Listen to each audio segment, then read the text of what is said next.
Ses préoccupations de citoyen l'ont amené à la politique, où il s'est imposé dans le premier gouvernement Bourassa.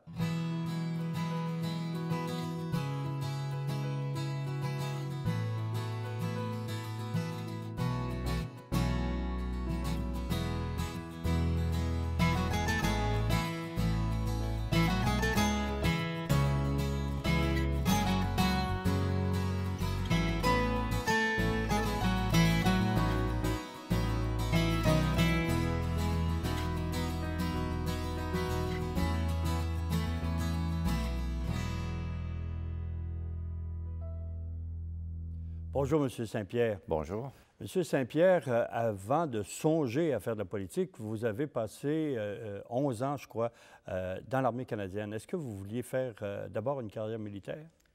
Pas vraiment. À l'époque, l'armée canadienne défrayait une partie de nos études et même nous donnait un salaire mensuel pour tenter de recruter des officiers pour le corps des ingénieurs dans mon cas. Alors, j'ai passé tous mes étés à Chilliwack.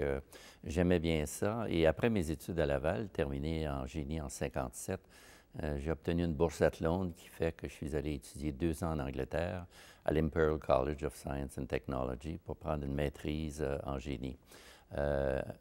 Comme on m'avait payé mes 2 années là-bas, j'ai été obligé de servir non pas 3 ans, mais de servir 5 ans. J'ai passé 4 ans à Gagetown, dans le corps des ingénieurs. J'étais, je pense, à l'époque, le seul francophone dans le corps des ingénieurs à Gagetown. Après votre long séjour dans l'armée, là, vous vous lancez dans une carrière d'ingénieur. Bien, il faut peut-être dire, j'ai terminé, mon dernier stage dans l'armée était à Québec. J'avais trouvé un emploi à Québec avec une compagnie de construction, un bon salaire, je ne m'en plaignais pas, mais je n'avais pas commencé à travailler encore. Et pour une raison que j'ignore, je suis allé faire un voyage à Montréal. Je dois dire, je ne connaissais personne réellement. J'avais passé, ça fait 2 ans en Angleterre, 4 ans au Nouveau-Brunswick, 1 an à Québec. Je ne connaissais personne réellement à Montréal. J'ai été un peu émerveillé par le nombre de grues. C'était juste avant l'Expo 77, le nombre de grues qu'il y avait à Montréal. Et je suis revenu à Québec en disant à mon épouse, on n'a pas le moyen de rester à Québec. Il faut absolument, comme ingénieur, que je me trouve un emploi à Montréal. Il y a tellement de travaux là, il y a tellement d'occasions d'affaires. Qu'est-ce que vous a amené à vous intéresser à la politique et au Parti libéral en particulier? Bien, le Parti libéral, j'aurais peut-être une petite histoire qui n'a pas, que la plupart des politiciens n'ont pas. J'avais un grand-père, Wilfrid Saint-Pierre, qui était forgeron à Bon-Secours. C'est dans le canton de l'Est, un peu entre Magog et Valcourt, si vous voulez. Et lui, à l'élection de 1896, alors moi, je n'étais pas né, bien sûr, c'était l'élection où Wilfrid Laurier se présentait comme chef du Parti libéral et évidemment premier ministre du Canada. Et c'était à l'époque, évidemment, où la religion catholique et plusieurs curés avaient l'impression de dire que le ciel était bleu, donc il fallait voter conservateur, puis l'enfer était rouge, donc il ne fallait pas voter libéral. Et le curé avait averti tous les gens à la grand-messe qu'il fallait voter pour les conservateurs. Et mon grand-père avait décidé que finalement, un Canadien français qui pourrait être le premier francophone premier ministre du Canada, il était pour, nonobstant ce que le curé disait, lui était pour voter libéral. Et le dimanche suivant, là, le curé, évidemment, tout le monde participait au vote dans un petit village. Tout le monde allait à la messe, ou presque. Alors, le curé a dit, je sais qu'il y a 2 personnes, parce qu'il y avait les résultats du vote, il y a 2 personnes qui ne m'ont pas écouté. Il y en a un, Lavoie, c'est un Suisse. Lui, je le savais, mais l'autre, il faudrait qu'il vienne se confesser à moi, parce qu'il y en a un autre parmi nous qui a voté pour le Parti libéral. Mon grand-père, pas fou, est allé voir l'évêque de Sherbrooke, puis il lui a donné son problème de conscience. Et l'évêque de Sherbrooke lui a dit d'oublier ce que le curé avait dit, qu'il n'y avait aucun péché, puis il n'était pas obligé d'aller se confesser parce qu'il avait voté libéral. Alors, ça marque un peu une famille. Alors, de mon grand-père à mon père et à moi-même, il y avait une tendance vers le Parti libéral, pour d'autres raisons, bien sûr, mais sûrement celle-là. L'autre raison, peut-être en 1969, que je me suis intéressé, c'est j'habitais Saint-Bruno à l'époque et on était on était plusieurs, 4 ou 5 collègues. Bernard Gratton, qui est maintenant malheureusement décédé, qui était juge à la fin de sa carrière à la Cour supérieure, et d'autres. On se réunissait à la maison chez moi ou à la maison de ses amis-là l'été. Bon, les uns prenaient une bière, d'autres prenaient un martini, j'imagine, et on discutait, puis on était un peu inquiets où allait le Québec. C'était après l'Expo, il y avait une espèce de ralentissement, et M. Bertrand avait déclenché des élections pour le 29 avril 1970. Là aussi, je n'ai pas pensé une seconde que je pouvais être appelé sur la route là, pour faire de la politique, mais ça m'a frappé. J'ai dit, on n'a pas de député, il y a des élections dans un peu plus d'1 mois. Je suis arrivé à la maison et ma femme m'a dit, Monsieur Yvon Lheureux, que je ne connaissais pas, qui était l'ancien maire de Belleuil, a appelé, puis c'est très urgent, il veut absolument que tu le répondes. Alors, j'ai téléphoné à M. Lheureux, puis M. Lheureux m'a dit, M. Saint-Pierre, je veux absolument vous voir ce soir. Et il dit, depuis 4-5 jours, j'ai pris beaucoup de renseignements sur vous. Vous savez, M. Bourassa, le chef du Parti libéral, c'est un homme jeune.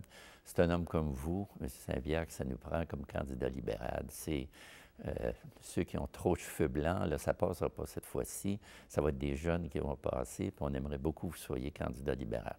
Puis il dit, écoutez, je viens d'avoir une promotion, je ne peux pas accepter ça comme ça. Il dit, je le sais, je ne vous demandais pas ça. Il dit, je voulais juste vous avertir. Il dit, moi, demain, je vais indiquer que je me présente comme candidat libéral. Yvon Lheureux, l'ancien maire de Belleuil, était très bien connu dans le comté. Il dit, je vous donne 1 semaine pour réfléchir à la proposition que je vous ai faite. Et si vous voulez embarquer dans la politique, là, moi, je vais dire que je renonce, je retire ma candidature et que je vous appuie 100 000 à l'heure. Entre-temps, ça va me donner le temps de bâtir une équipe pour faire face aux élections qui s'en viennent. Alors, vous comprenez un peu mon désarroi. Je venais d'être nommé vice-président d'Acres Québec. J'avais un bon salaire, tout ça. J'étais heureux dans ce que je faisais, mais je ne connaissais personne là. Et j'ai appelé au Parti libéral.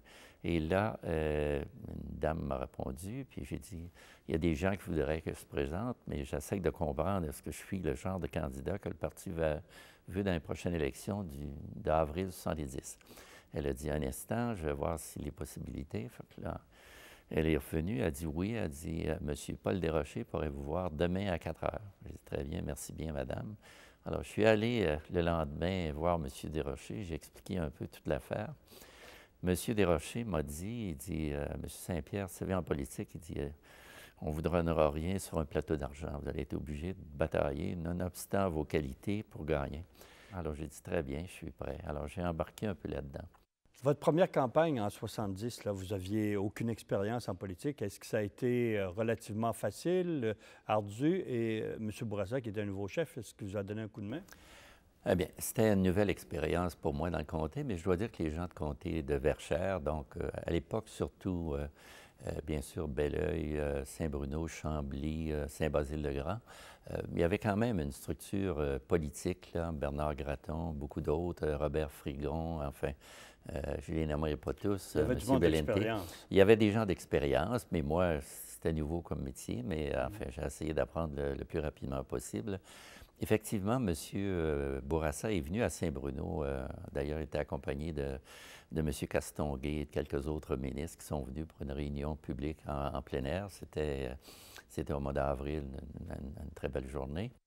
Est-ce que vous attendiez à votre victoire très confiant et à celle des libéraux qui ont pris le pouvoir à ce moment-là? Vous savez, en politique, il ne faut prendre rien pour acquis. Alors, j'ai travaillé tous les soirs. D'ailleurs, M. Lheureux, qui était aussi un bon mentor pour moi, me disait, il voulait toujours que je rencontre des familles, rencontrer des gens, faire le tour de tous les villages. On était raisonnablement confiants, mais il y a juste le soir du vote qu'on est très, très confiant parce qu'on a gagné. Mm-hmm.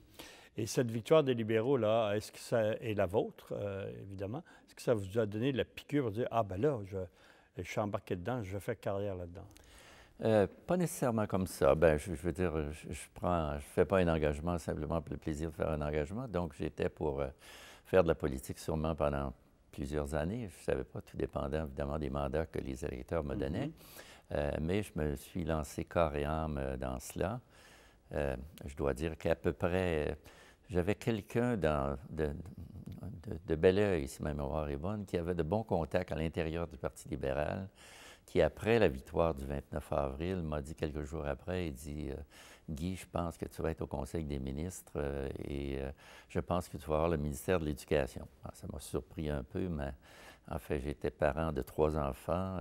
Je suivais ce qui se passait à l'école, mais je n'avais jamais été commissaire d'école. Et effectivement, mon épouse me dit que c'est M. Durocher qui m'a appelé pour me dire Guy, tu vas être nommé ministre de l'Éducation, Robert va t'appeler demain ou quelque chose comme ça, ou Robert va te faire venir, va t'assermenter à Québec. Et effectivement, entre-temps, j'ai rencontré M. Bourassa à sa résidence à Montréal. À l'époque, il habitait Ville-Mont-Royal et on avait pu jaser ensemble dans l'intimité. Donc, j'avais, je pense, mutuellement une très bonne confiance l'un vis-à-vis l'autre.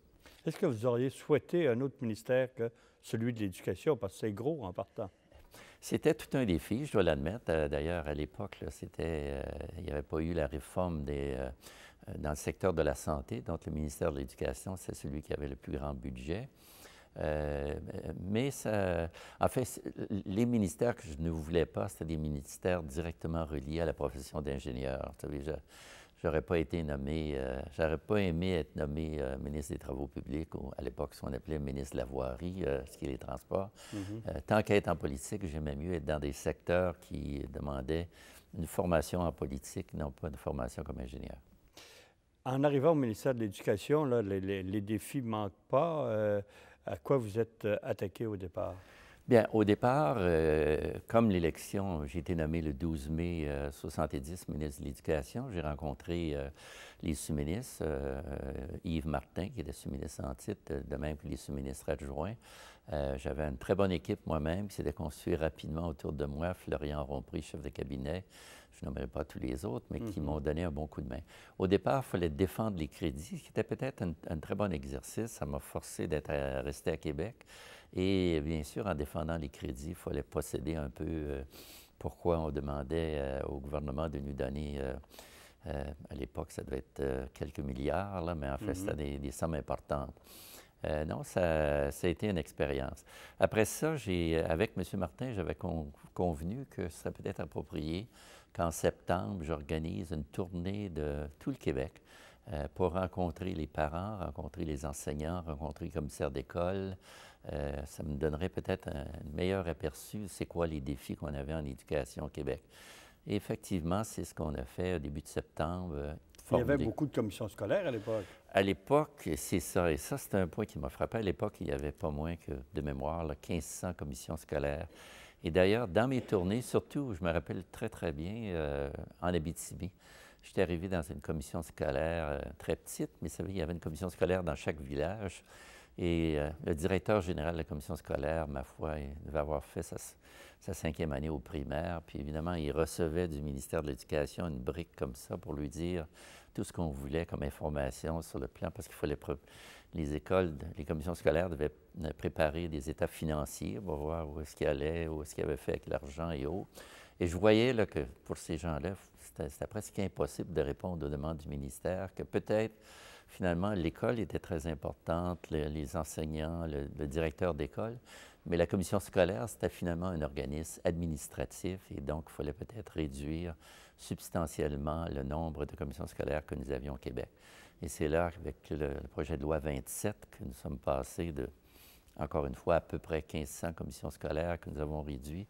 Si ma mémoire de 30 quelques années me sert bien, d'à peu près 145 commissions scolaires qui regroupaient plusieurs petites commissions scolaires et qui nous permettaient par après de peut-être être plus efficaces au niveau des commissions scolaires. Est-ce que le réseau des cégeps était complété quand vous êtes là? Non, et d'ailleurs, les premiers mois que j'étais au ministère de l'Éducation, le réseau de cégep était à compléter, la plupart étaient en poste, mais il y en avait au moins 8 ou 9 où le ministère n'avait pas réussi à acheter les anciens collèges classiques, il n'avait pas réussi à avoir d'entente. Je me rappelle de deux là, qui avaient causé problème, celui de Joliette, où je pense que je peux le dire après tant d'années, où l'archevêque de Montréal m'avait fait venir pour me rappeler que je ne pouvais pas conclure une transaction avec une secte religieuse privée, qui était catholique, mais qui était privée si lui n'avait pas sa bénédiction. Puis, dans ses propos, il laissait entendre un peu que ceux qui étaient là n'avaient pas une conduite digne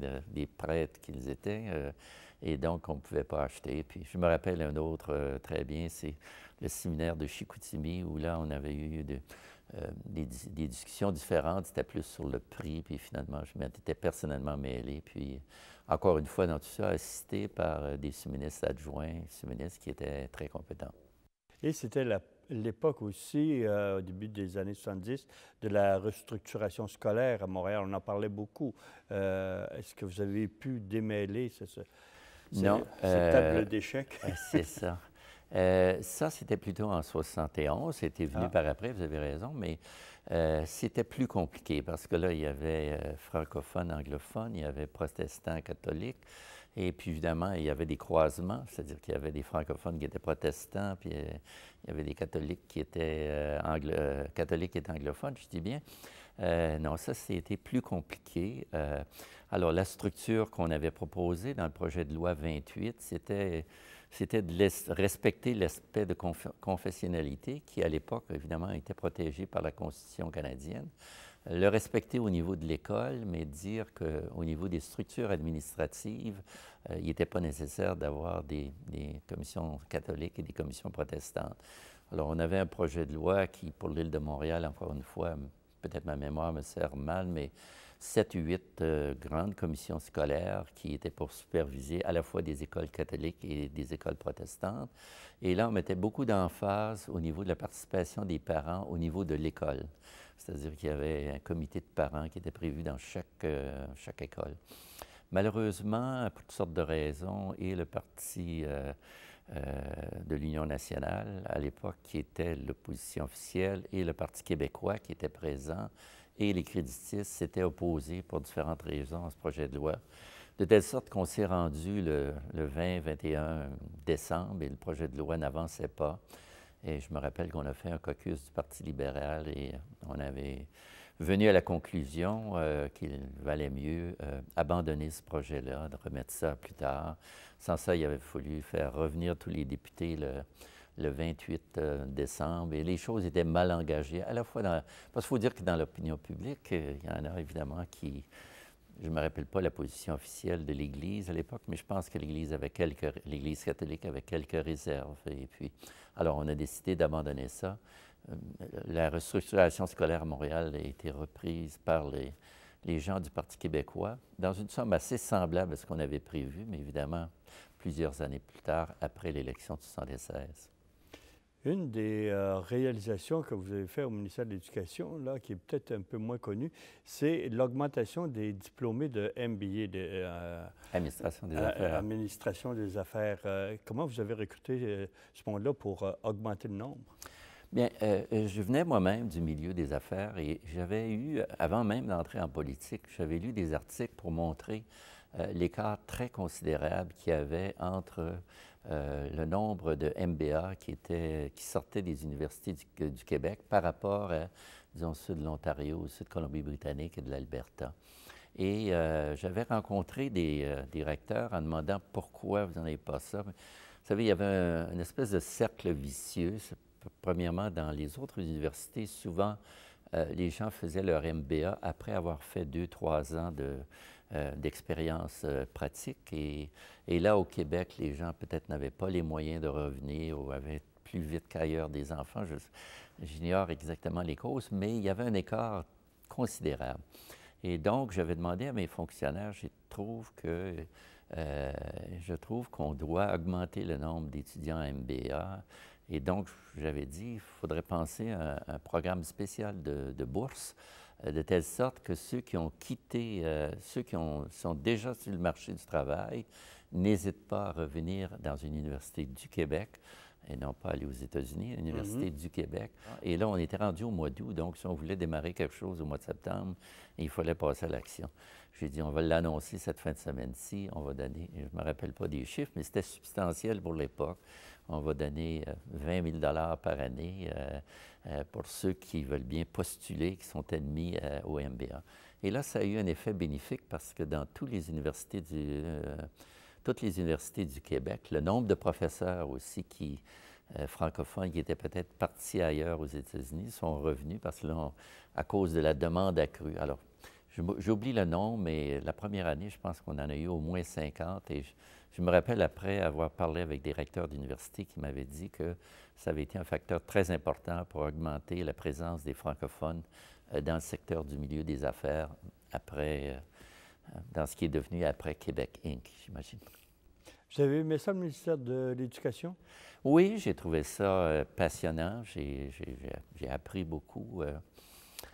J'aime répéter à l'occasion à mes enfants qu'il y a deux choses qui sont très grandes aujourd'hui. Je dois dire qu'il y a deux choses importantes dans la vie. Il faut aimer ce qu'on fait et il faut apprendre dans ce qu'on fait. Et quand une des deux choses n'est pas là, il ne faut pas faire vous savez, prendre une décision trop hâtive, mais il faut tenter à changer les choses.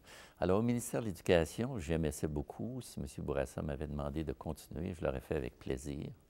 Mais en février 1972, il m'a convoqué et il m'a dit Gérard Deslevesque, qui est ministre de l'Industrie et du Commerce, mais qui était également chef du gouvernement en chambre, voudrait un peu alléger sa tâche. J'aimerais prendre, je pense que c'était les affaires intergouvernementales, et donc j'aimerais te confier l'industrie et commerce. Et c'est là que j'ai accepté l'industrie et commerce. Est-ce qu'à l'industrie et commerce, quand vous êtes arrivé là, vous étiez plus à l'aise, c'était plus proche de vos, je dirais, de vos connaissances, de vos ambitions? Oui, c'était plus proche de mon expérience dans le secteur privé. Bon, c'est des entreprises. Les entreprises ont des plans d'affaires, ils ont des bilans, ils ont des états financiers, ils ont du personnel très important. Il fallait tenter de convaincre les gens d'investir au Québec, il fallait être près des gens d'affaires. J'ai eu l'avantage, dans ce temps-là, il y avait un organisme qui s'appelait le Conseil de l'industrie, animé par M. Ouimet, qui était très dynamique, un type de Westmount, qui avait déjà été maire de Westmount. Et ça, à tous les trimestres, une fois par trimestre, il me demandait mon agenda et je lui donnais un avant-midi complet. Et là, le Conseil général de l'industrie, à l'époque, devait avoir comme, j'aurais dit, une soixantaine de membres. C'était les présidents de toutes les banques, c'était les présidents de toutes les grandes entreprises. Et on se réunissait à tous les 3 mois. Et la participation était remarquable, vous savez. Puis il y avait une émulation, le milieu d'affaires, pour bâtir oui, bien, vous savez, après la crise d'octobre, quand même, au Québec, c'était pas facile de... Il y avait eu également, sur le plan syndical, là, des périodes un peu troublées. C'était pas facile de dire à des gens venez investir au Québec. Mais je me rappelle spécifiquement le temps où tout a changé. On était allé avec M. Bourassa, d'ailleurs, à Londres. On avait rencontré avec le Conseil général de l'industrie, donc peut-être avec 50 types présidents d'entreprises du Québec. Et on est allé à Londres pendant 2 ou 3 jours à une conférence sur le Québec, qui portait uniquement sur le Québec. Et en revenant de cette conférence-là, les uns les autres, je me rappelle Paul Paré de Masco, je me rappelle les gens ici et là, comment les gens étaient confiants. Là, pour la première fois, là, les gens disent on a beaucoup à offrir, on a de l'énergie, on a de bonnes universités, on a de la main-d'œuvre qualifiée. Et là, on dirait que la pendule a scindé. D'ailleurs, récemment, je regardais là, des statistiques, 74, 75. C'était des périodes où le Québec a rattrapé beaucoup. En d'autres termes, où le Québec avait une plus large part qu'il y avait eu antérieurement sur les investissements privés et également publics, privés, publics au Canada, où avant, on avait seulement peut-être 14 ou 15, 16 puis là, tout à coup, on est tombé à 22, 23, 24 des investissements du Québec qui étaient faits, du Canada qui étaient faits au Québec. À l'industrie et commerce, et même un petit peu avant, j'imagine, vous aviez, les jeunes ministres, un mentor, Paul Desrochers, qui était le conseiller spécial de M. Bourassa. Est-ce qu'il vous donnait un bon coup de main? En fait, je pense que oui. Je dois dire que dès mes premiers contacts avec M. Desrochers, je pense que la chimie a bien fonctionné. Il faut dire que si ma mémoire est bonne, M. Desrochers avait été dans l'armée, lui, pendant une partie de sa vie. Alors, dès que dans votre CV, vous aviez quelques années dans l'armée canadienne, ça valait peut-être quelques diplômes dans son esprit à lui. J'ai toujours eu de bons rapports avec lui.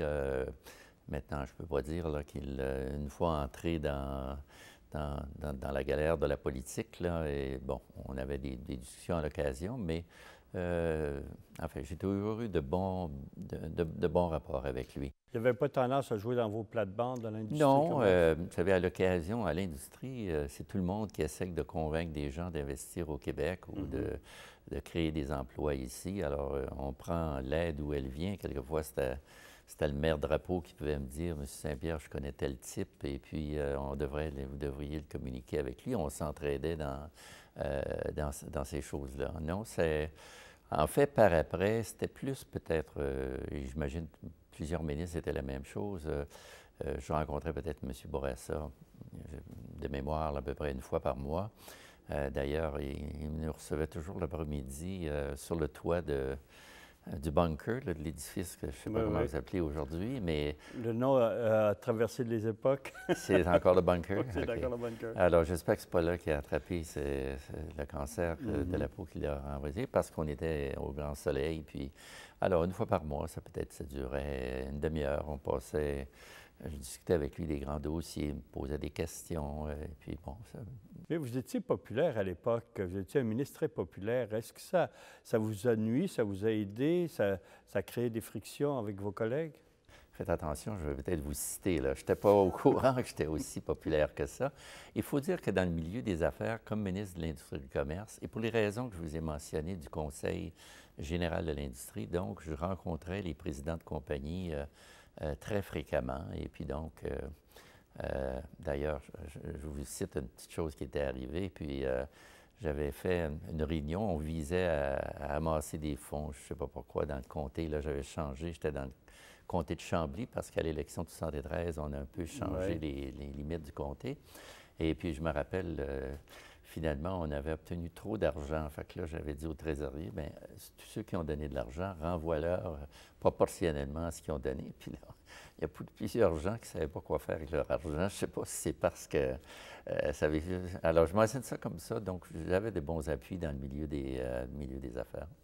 Et M. Bourassa, vous ne considérez pas une menace pour éventuellement son leadership? Je ne pense pas. Je pense qu'on avait de bons rapports. Je pense que M. Bourassa, d'ailleurs, je l'ai vu à peu près 2 ou 3 mois avant sa mort. Ma femme et moi l'avions invité dans un club et puis on a passé une très belle soirée ensemble.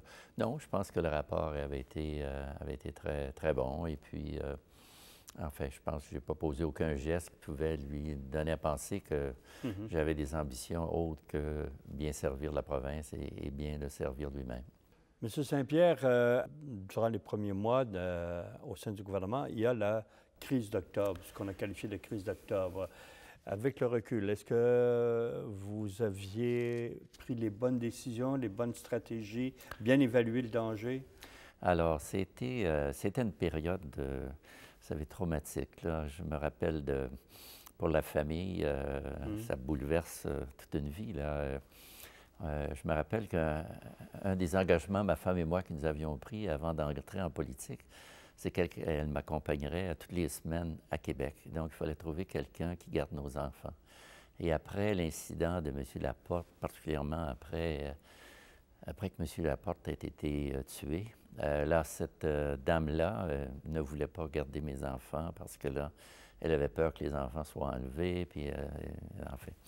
Et là, donc, sur le plan de la famille, il a fallu prendre des décisions rapidement. Mon frère Denis, qui était maire de Victoriaville, a accepté de prendre Marc, mon plus vieux, et nous, dans un petit appartement en Montmorency, d'une chambre à coucher, on a emmené nos 2 jeunes filles qui ont arrêté leurs études à l'école primaire de Saint-Bruno et qui ont été...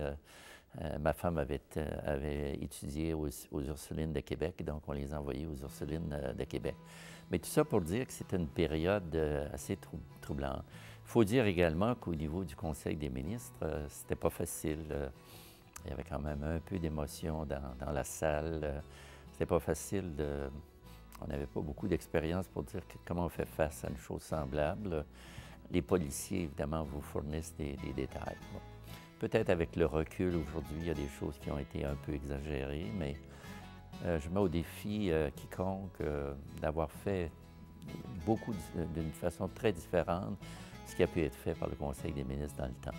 D'ailleurs, il faut dire que en décembre 70, ma mémoire est bonne, il y a eu des sondages d'opinion publique et quand même 85-86% des Québécois étaient d'accord de la façon que le gouvernement avait agi. C'est intéressant, M. Saint-Pierre. On continue la semaine prochaine. Merci bien.